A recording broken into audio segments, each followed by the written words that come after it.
It's the month of February 2020. It's 6 a.m. in the morning. I'm in the car with two friends looking for a good spot to surf. One of them is a scientist, a proper scientist with a PhD and all. He lived in San Francisco, Paris, and other places. He recently came back to Uruguay, our home country, to lead a lab at the Pasteur Institute.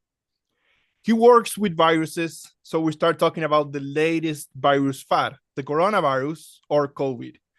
We did reach Uruguay. The bird flu didn't get big here in Uruguay, right? So will the coronavirus get big here? His face and his tone get serious now. It might. This one is strong, and he's actually working on a novel idea. He wants to develop a type of homegrown test that can be used to track the virus domestically without needing help from other countries. It might get nasty, he says. Fast forward just 2 weeks from that moment, and the first coronavirus case is detected in Uruguay. And we started testing like crazy. Using the test developed by my friend and his colleagues. Fast forward a year from then, and Uruguay is one of the few countries in the world that has managed to keep the virus at bay in relative terms compared to other places. We can still meet friends, we can still go surfing, and vaccines will be coming soon. Today, I have the immense pleasure to interview my friend, Gonzalo Moratorio. He is a scientist and university professor at the Institute Pasteur de Montevideo.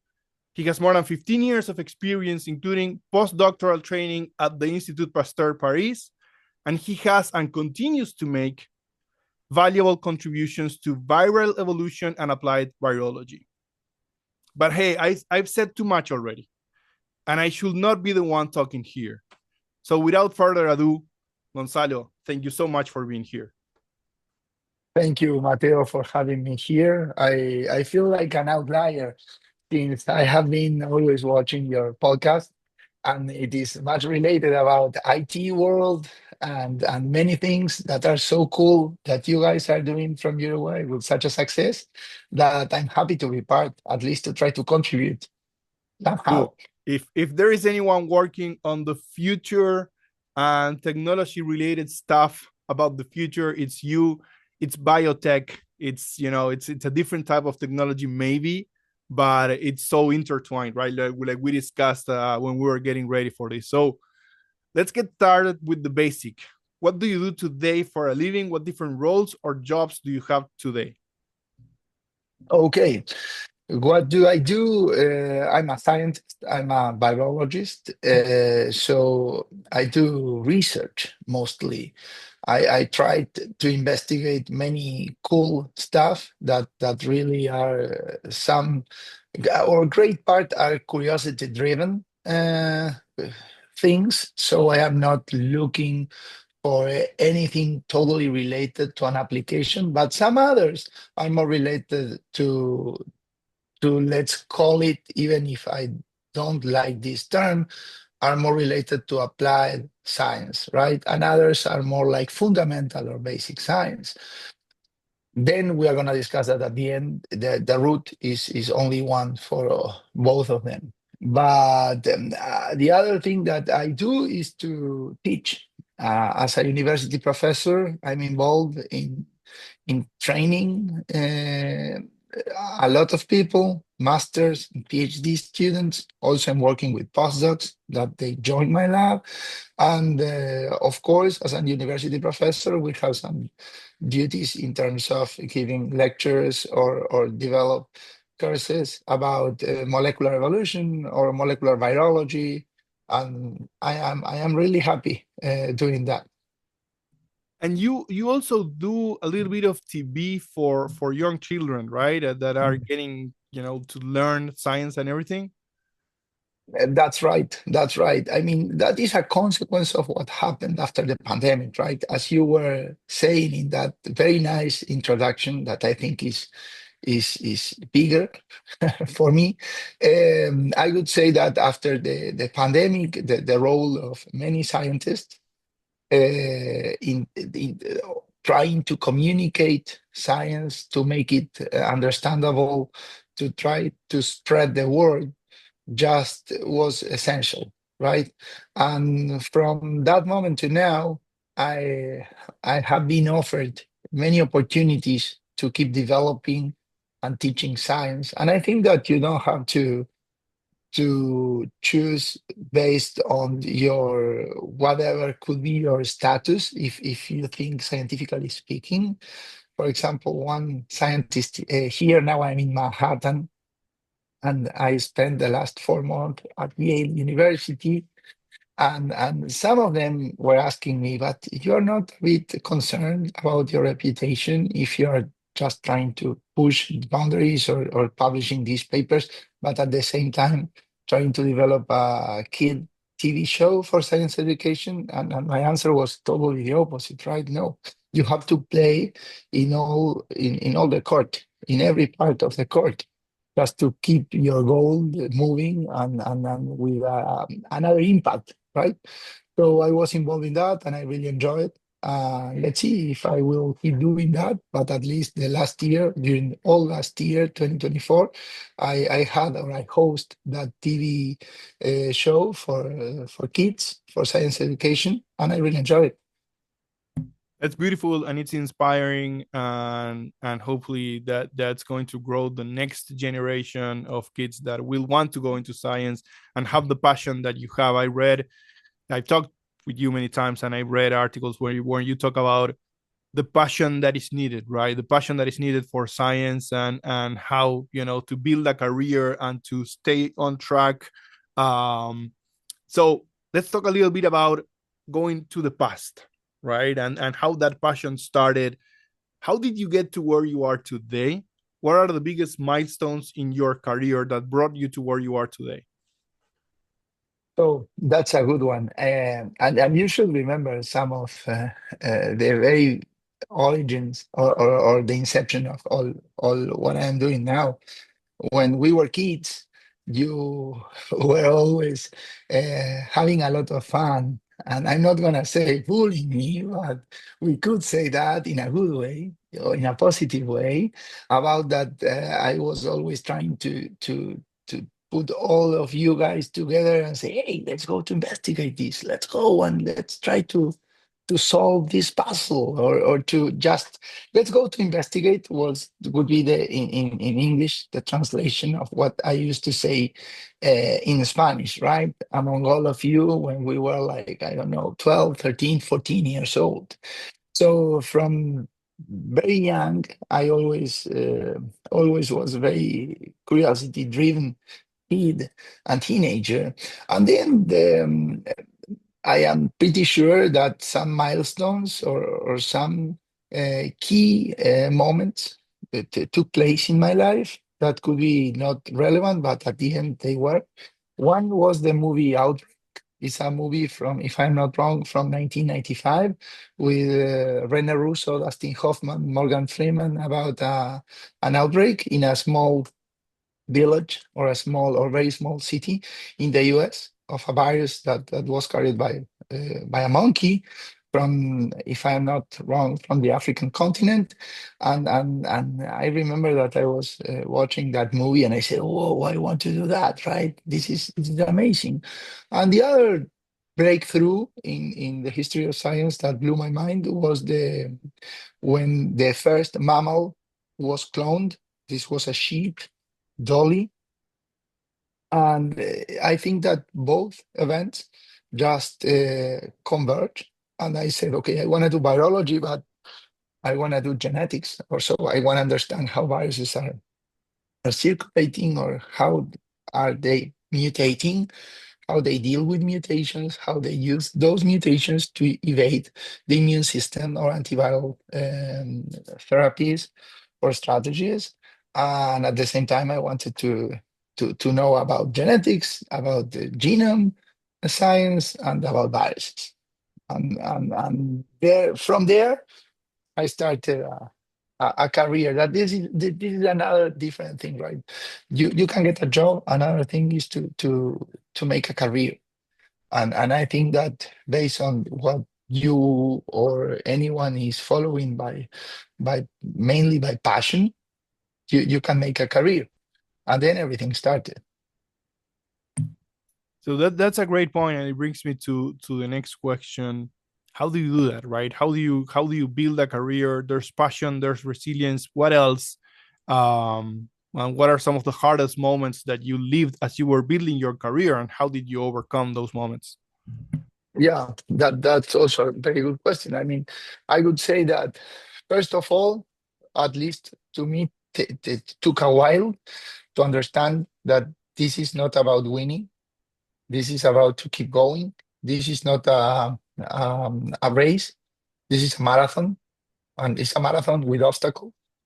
And you just mentioned two of the main things, if they are not the main components that for me explains almost everything. One is that passion, that feeling inside of you that what you are doing, you love doing that, and you feel motivated, and you wake up every day very happy to go and to keep developing what you are doing, right? And the other one that you said, and I am totally agree with that, is resilience, or is the capacity to buffer uh, frustration, right? To understand that you have to learn much more from all those games that you lost than the ones that you win. That life is much more about how many times you fall and you just stand back up and keep going rather than winning, and basically using or trying to understand that even today many times it's very difficult to see it for all of us, I guess, is that I started studying in Uruguay. I did my master, I did my PhD, then I moved to San Francisco 1 year for my PhD, came back to Uruguay. I flew to France, Paris, to do almost 6 years of postdoc living in Paris, and I get used to put faces to the names that I have only read before in my life, in scientific articles or Nobel Prizes, or could be discussing with them, sharing the Parisian way, right? Like a small espresso, and even though at those days a cigarette with me in the cold winter of Paris, many things that took me that to that path, right? But I think that it's important to just understand that you have to learn from what you don't achieve, and that is you have to convert or use that as fuel to keep moving and to redesign your strategy, to approach again in a different way, learning what you have learned, and move forward. uh, I have a lot of conversations with a lot of people about hard work and sacrifice, and I think that today, if you go on LinkedIn, if you go in many places, there's like a, you know, kind of a speech against hard work or against sacrifice, or kind of, oh, just do what you love, and balance and everything. And I know you, and I know how much hard work you put into all of this. But can you tell the audience a little bit of what that means? The hours, the missing, looking at your friends that were partying in Uruguay and missing that, or your family, or Christmas, or whatever, right? I mean, talk a little bit about, for the audience to understand. You are very successful today, but it took a lot of hard work. What does that hard work like mean in your words? I got it. I mean, I agree that the many, and also because new generations and many things are like, don't, it is not about how tough you work or how much you work, but I think that, to be totally honest, we are where we are, most of us, in terms of having a reputation based on hard work, essentially, and high quality work, because there were moments in life that we had to sacrifice things. And I think that when we decide something, the first thing that we do when we decide something is to just quit to another, right? It's just to say, I'm not gonna take, or I'm not gonna do this because I am accepting or I am deciding to do this other thing. And as you said, I've been abroad a lot of years during my life, and I missed your weddings, or I missed of my best friends. I missed the opportunity to go and visit your kids when they were born in Uruguay. Also, when you guys, or even my family, my brothers, some of us um, l- lost a relative. I couldn't be there, or even my own, like my mom. Uh, has already 10 years in a never-ending fight against Parkinson disease, and I couldn't be there to just say, okay, you were diagnosed with this, and we are going to help you. I still, at that time, I still have at least 2 or 3 years more of contract in France, in Paris. So things are difficult, but I think I would like to balance a bit more. I think that hard work is totally needed, and of course you need to just balance that with life and with the things that are also refueling you with energy to keep working. So everything, if we put a lot of one thing or the other, hard work or life balance is bad. So I would say that you need to just keep that balance as much as possible and enjoy what you're doing. But are gonna be times that you need to work your ass a lot. And that at least that is what happened to me, right? Yes, sir. Um, Gonzalo, viruses have always been your focus, right? From that moment, you were seeing that movie, and you were thinking about viruses and how they mutate and everything, and you stuck to it, and then you did a lot of amazing work. Some work that wasn't seen just because there wasn't a spotlight, and then there was the COVID pandemic and the spotlight and all the work that you did, and now you continue to do a lot of work, some of it under the spotlight, some of it maybe not under the spotlight yet, right? And you're working on a new company, Guska, right? And it's also about viruses, and it's also about novel treatments for diseases. um, can you tell us a little bit about that? What is Guska? How did you come up with the idea to launch this initiative and turn it into a company? The idea, the idea came out because first of all, I am fortunate to have these kind of discussions, like the one that I'm having with you today. Uh, and you know very well that I also have other friends from the IT world, and I really love the way that you have developed to run your companies or to run your business, and the atmosphere that you have created among your or most of the IT workers that I think that are somehow the flagship, taking that message of balance and quality of living and being able to work from any part of the world, many of you, things like that. And I was discussing with a friend that is very involved, and also he has an IT company.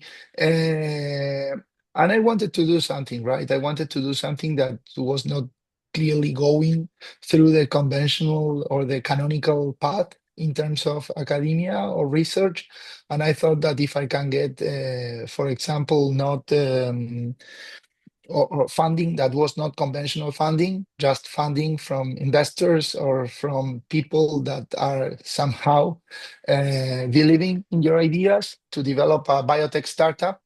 And as I told you, after being a while, almost 7 years of my life, today I am 42 years old, and also all the things that I have learned about how to manipulate viral genomes, and mostly RNA or viruses that their genome is composed by RNA.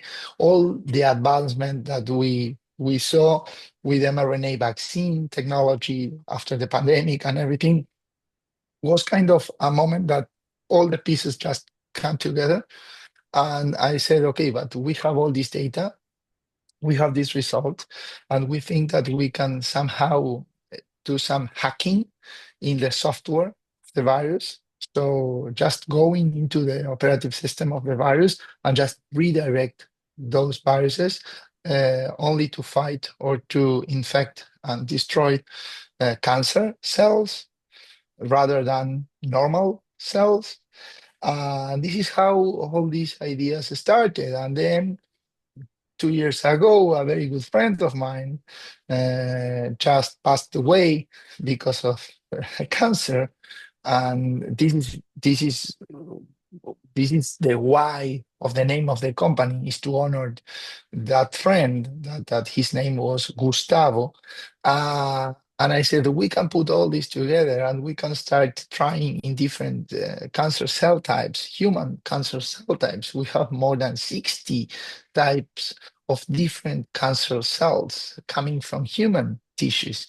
And then we can try to move this into the animal model and see if these genetic engineered viruses, they can reduce significantly the tumor size in a mouse, for example.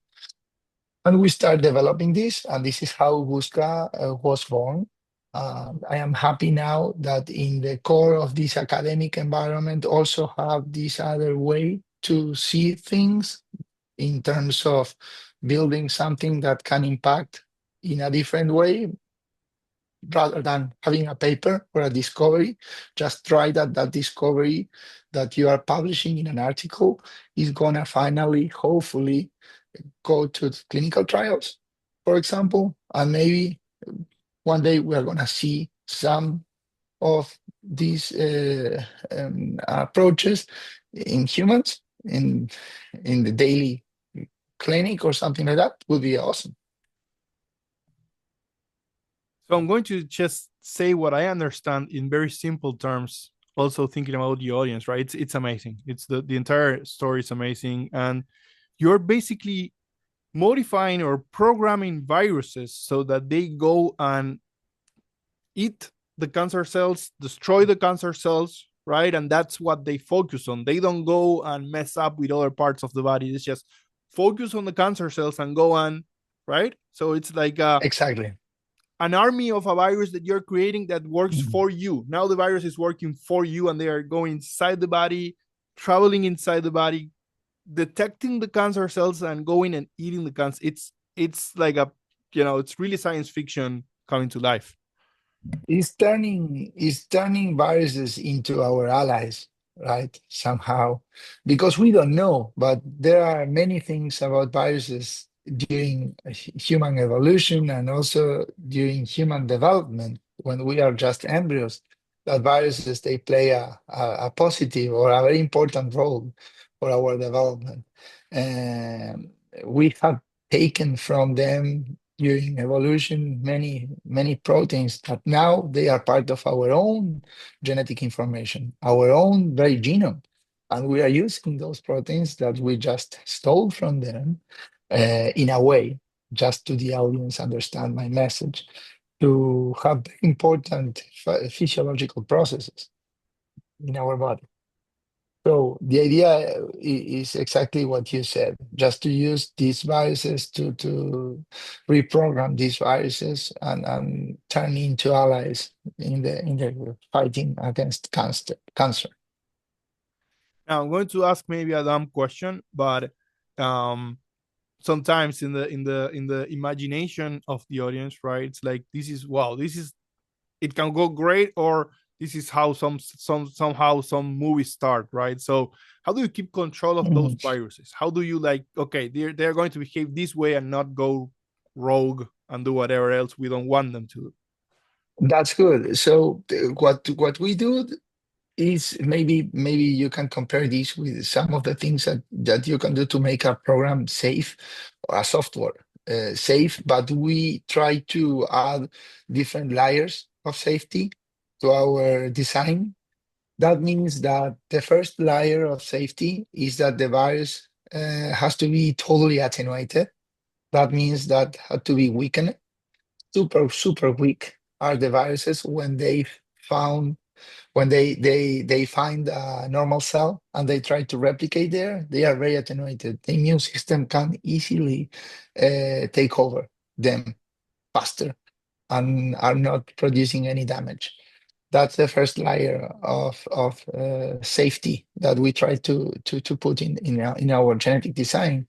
Then there is another layer that, of course, is the one that redirects the virus to only those cells that are having a cancer behavior or are expressing, just to have an idea, some receptors that are only expressed in cancer cells and are not present in normal cells. So this model or the key to enter to these cells, it's only through the ones that they are uh, going through a tumor process, right? Or a cancer program has been started in the cells. So those are the main ways to be sure that our viruses are safe enough. Of course, there are a lot of studies that first what you have to do, just to give you a very straightforward idea. I have healthy mice, and I treat my mice, I infect them with my oncolytic.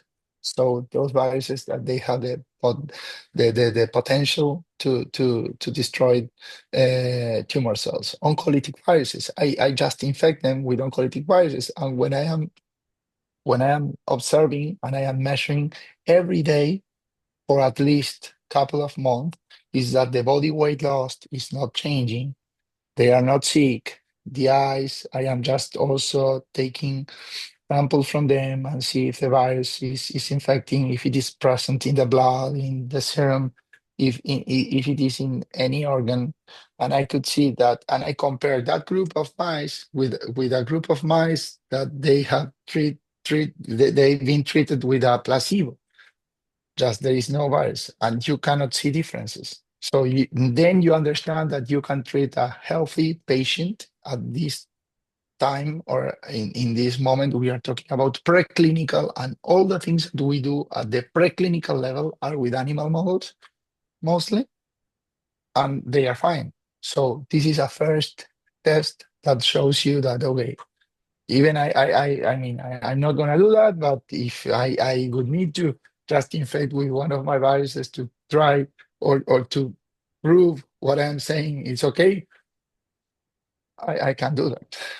It has happened in history, right? Very Scientists. recently, very recently, very recently, just 2 months ago, or maybe less, 1 month ago, one scientist that is a biologist, and he was fighting against breast cancer, and she was tested in the last the last testing that they did to her as in a condition that is very very bad, that the name is triple negative.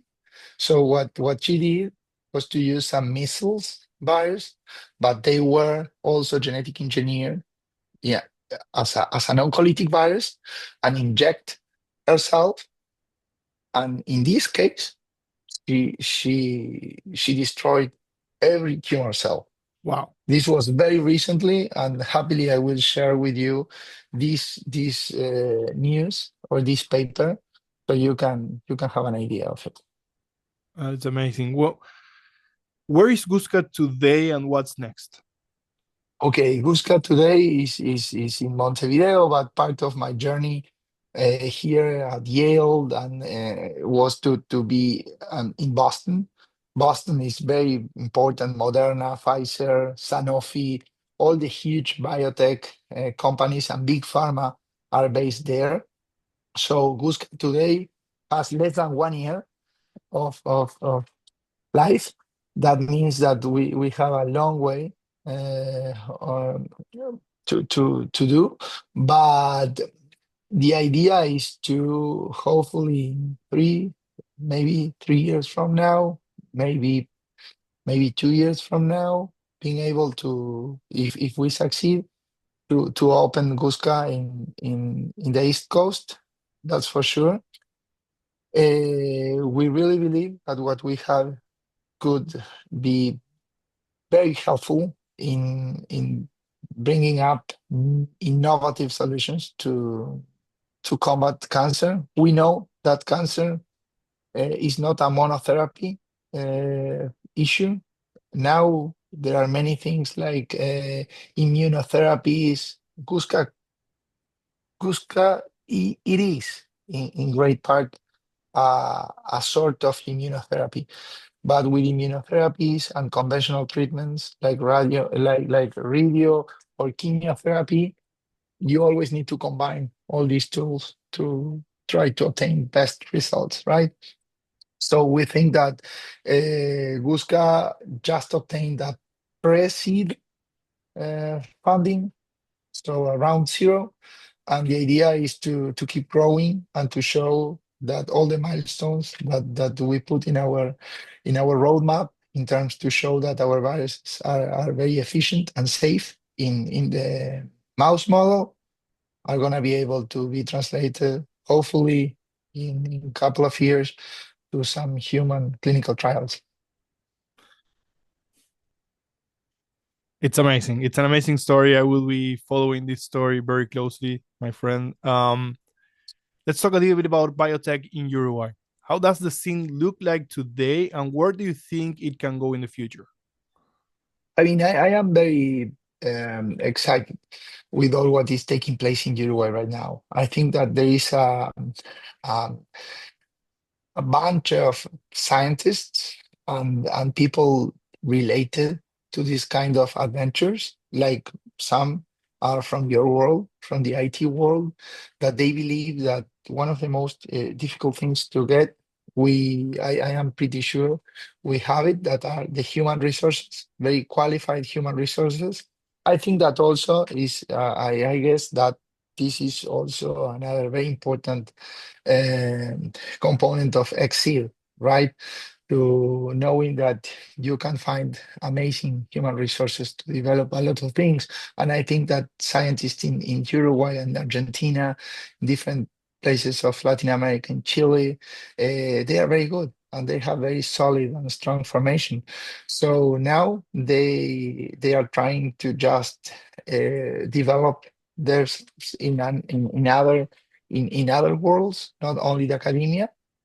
So all that is pushing a very emerging new sector, and I have been in close contact with all the people who start all the main chambers or organisms to negotiate with the industry in Uruguay that in from the IT world, just to try to learn from them and create our own chamber or association that hopefully will be able to deal with decision takers, also to see how can we attract more investors or get some fees reduced to let us grow, right, and develop a new sector in the country. And I think that we have some competitive advantages compared with the first or the most or the richest world, right? That we could have access to many things that here, for example, in the US or in Europe, are very expensive Right. in terms of human biobanks and things like that. And this is how can we, I think that this is how we can make our contribution, right? So is that one of the biggest challenges, the access to resources, both money and just stuff, right? Yeah. Um, or what else? What else are the biggest challenges that you know biotech industry No, is facing? let's say that one of the biggest challenges is that there are not many there is not a culture of clinical trials in LATAM. So that would be that if we are moving to clinical trials, those clinical trials probably are going to be done in Australia or in the US Okay. or in other parts of the world.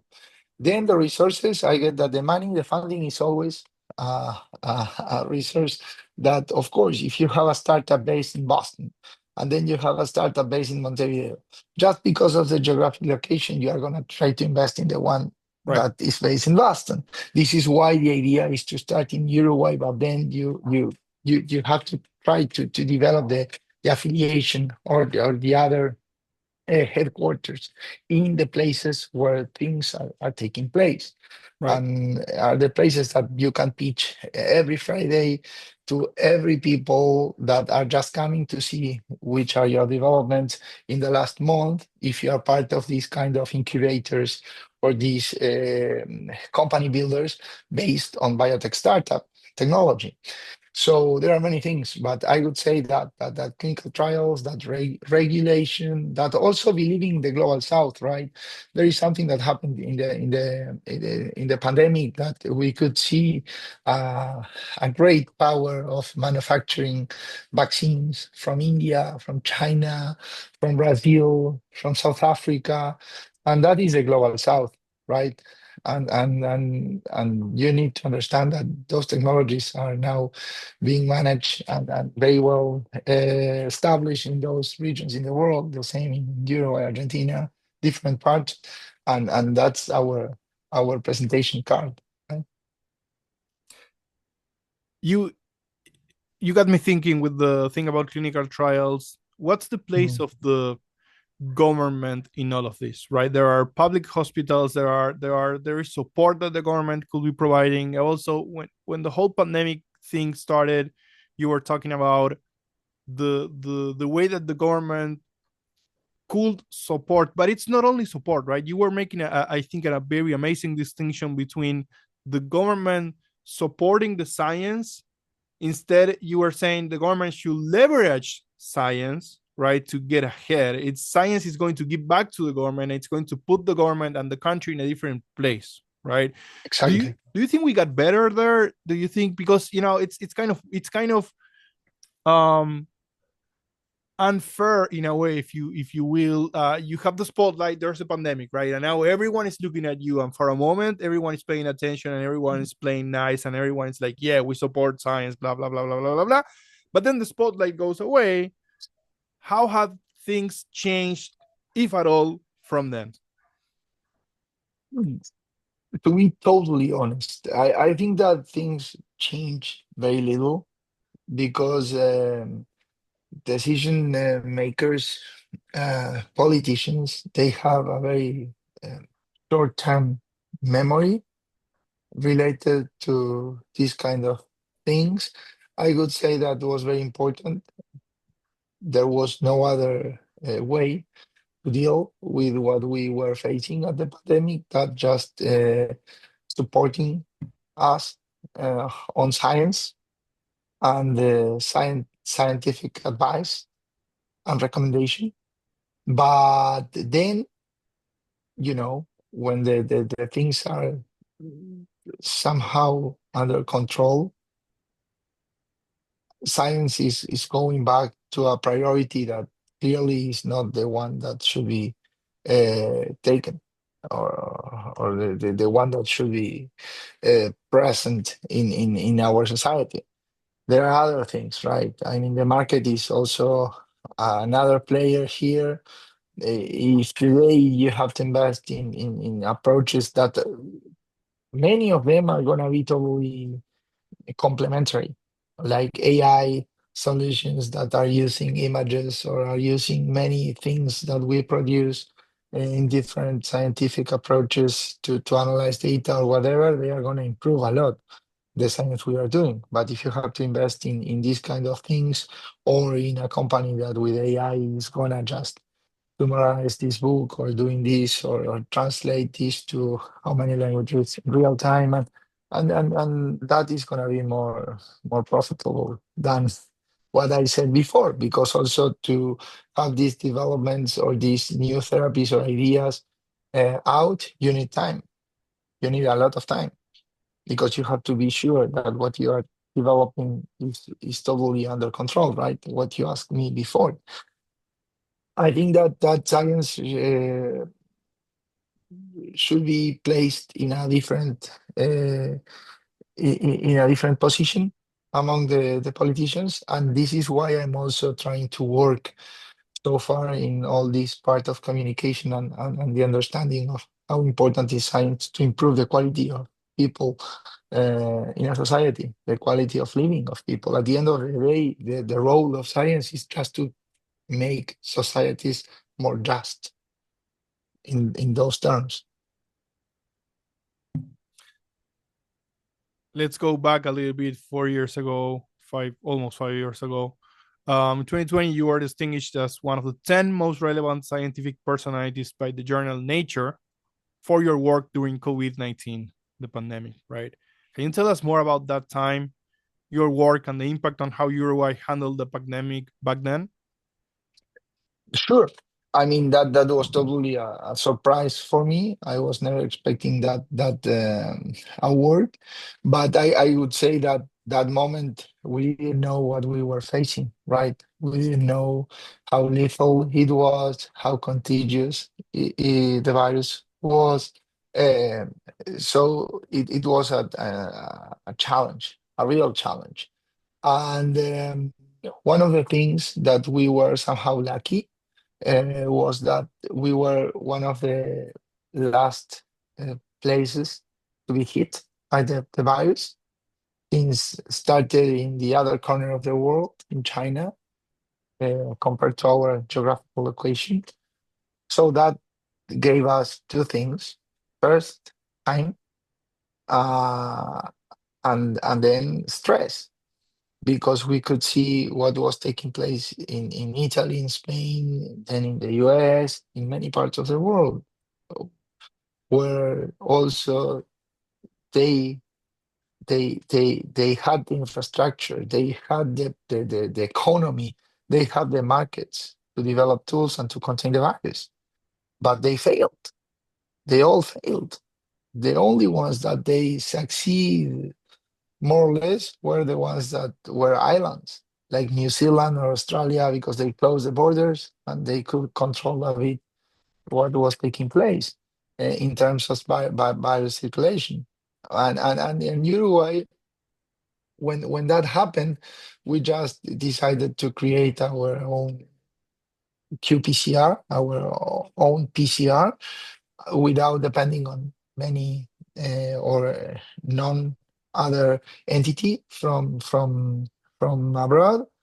Uh, Probably that PCR was maybe the third or the fourth PCR in the world to be developed, and we didn't think anytime. We didn't think about taking profit out of that PCR to sell it, to do anything. We just got the funding to scale up significantly the number of tests, and we just create a nationwide lab network of public laboratories that were offering free testing, and we train the people. We put all the people with our reagents, with our PCR to test. And this is how Uruguay navigate the first year of the pandemic with less than 100 deaths in 1 year, without never entering in any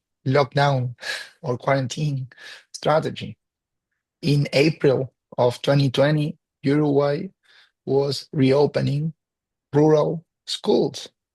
In April 2020, schools that were in the countryside, they were reopening their doors.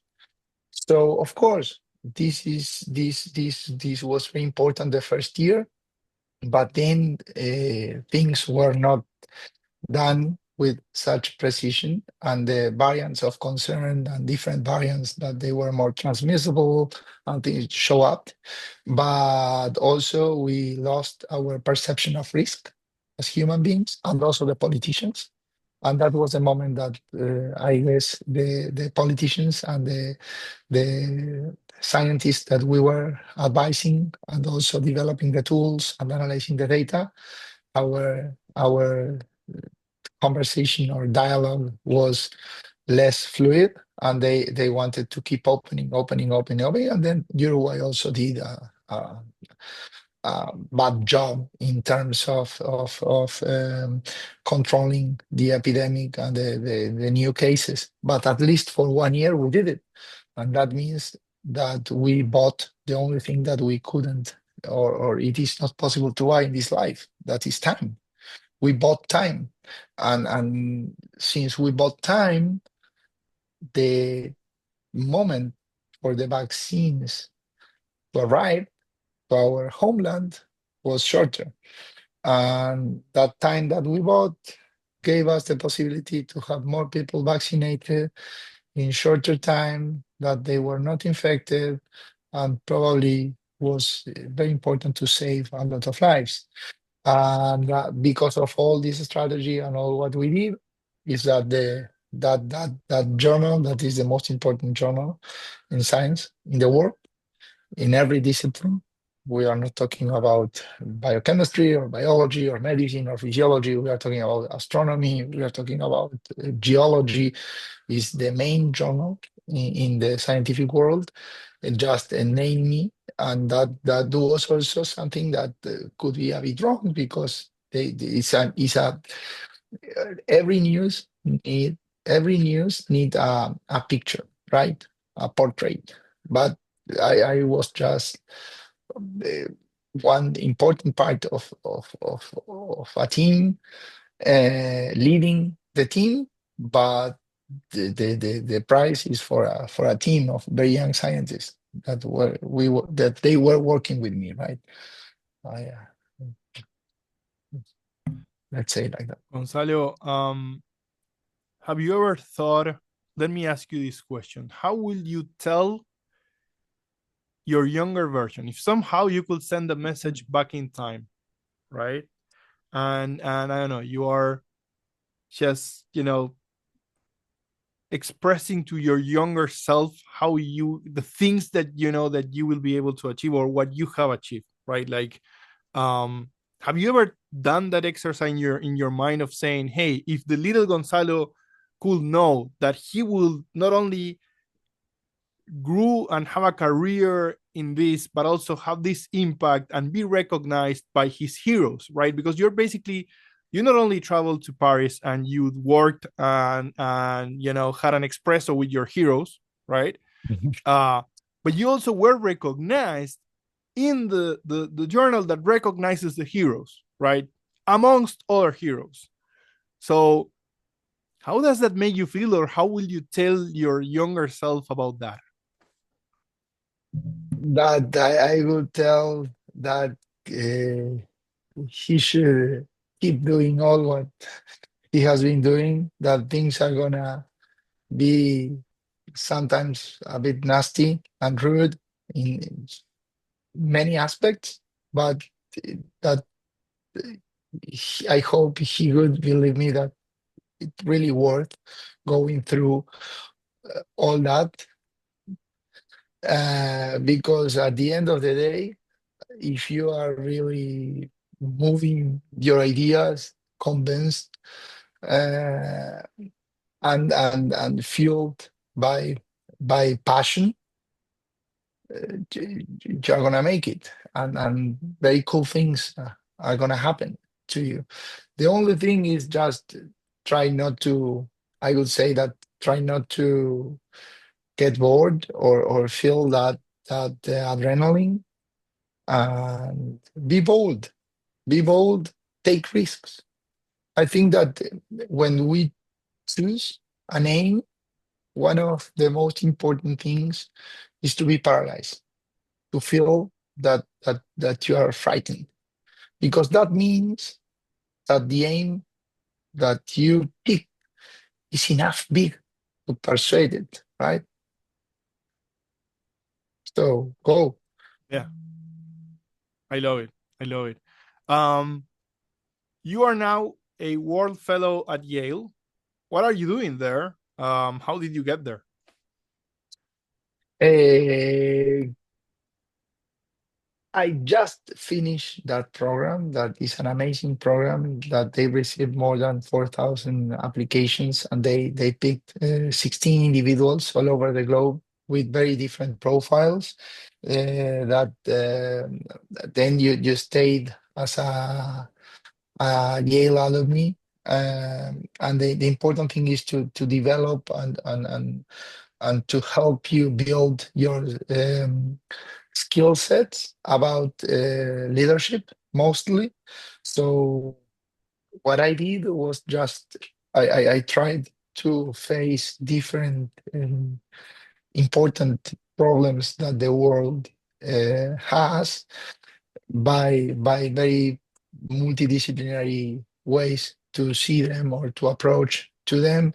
Since, for example, in my cohort of Yale World Fellows, I was with a war journalist that was covering the Syria refugees camps and other parts also that in the Middle East. Then with an entrepreneur from Iran, when you know that in Iran there are many sanctions and a very difficult regime to live and to develop yourself and different things. Many amazing people with who I shared my view of how approach or solve different issues, inequalities in the world, and also using all Yale infrastructure. I mean, Yale is an amazing place. Five presidents of the United States came from Yale, more than 60 Nobel Prizes also uh, were or are from Yale. So it was an amazing experience that also allowed me to keep developing my network, to build boundaries and to push and to be able to provide these kind of opportunities to my students to leave Uruguay and know the world and interact with people and have the tools that I have to develop their own careers or their own narratives, right? Because at the end of the day, we are all writing our own narrative. And if you have some help or tools to put that narrative uh, higher, from very different points of view, it's gonna be cool, right? Yes, sir. So Gonzalo, what drives you? I think that I cannot stay without doing anything. I am always very I need to have projects. I need to have I really need to have a lot of projects. I think that one said that Enrique Iglesias was a former Inter-American Bank for Development, the BID in Spanish, used to say is that one of the things that keep you more active or younger is to have always projects to go through and to face. I think that the issue of having challenges and to develop them are cool. But what drives to me is the idea to do something to impact or create a better world, right? At least if it is little, but contribute to that in a world that we are somehow tired of witness so much cruelty and so many things that uh, they shouldn't take place at all. War, uh, human rights, um, climate change, so many things. We are making so much everything that if at least some of us can do something to make this place a better place to live, it's gonna be cool. So what's next for you? Next for me is to focus in Cusca. I guess that 2025 is gonna be an year that I will be mostly focused in the biotech startup company Busca in the design of these new oncolytic viruses, pushing hard. I think it's gonna be a year that I need time with my friends surfing, so I count on you for that. because I have been half an year without seeing each of you and without enjoying any wave or sea to really have our time to disconnect of the world, right? But I think that is next. And also, who knows? Why not? Uh, we have been trying since long time with my my spouse to have family, and biology has been a bit rude with us and hard. So we are trying to decode this part of biology that is not allowing us to keep that dream.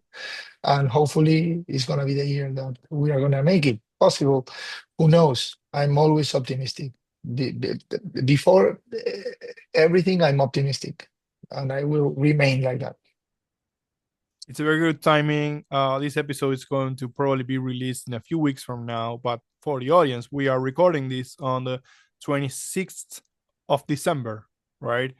And so it's a very valuable conversation that we're having right now, and I'm putting all of my thoughts, my prayers in the universe, whatever form of religious beliefs we might have or not. I think there's Mhm. always something bigger. I'm putting my thoughts on making all of this happen, uh, with all my heart.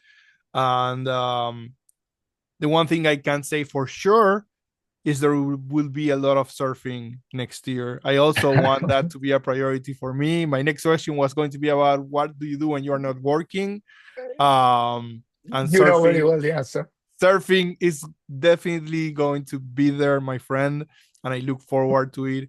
Gonzalo, this has been an amazing conversation. I could go on for years, but what we can do is I'm going to save a few other questions that I have in mind Yeah. to a new episode, right? I'm going to just ping you, you know, to talk about this maybe 1 year from now, and we'll do an episode. We'll see where Guska is and everything, and we'll talk about many more subjects. But thank you so much for taking the time and answering all the questions, just as being the way you are. It was my pleasure. I feel honored by your invitation and to be part of this podcast, the future of the future, that you know in our gang of friends that we love the name, and the name is very you. So again, happy. I am really happy, and thank you so much for having me here. It was my pleasure.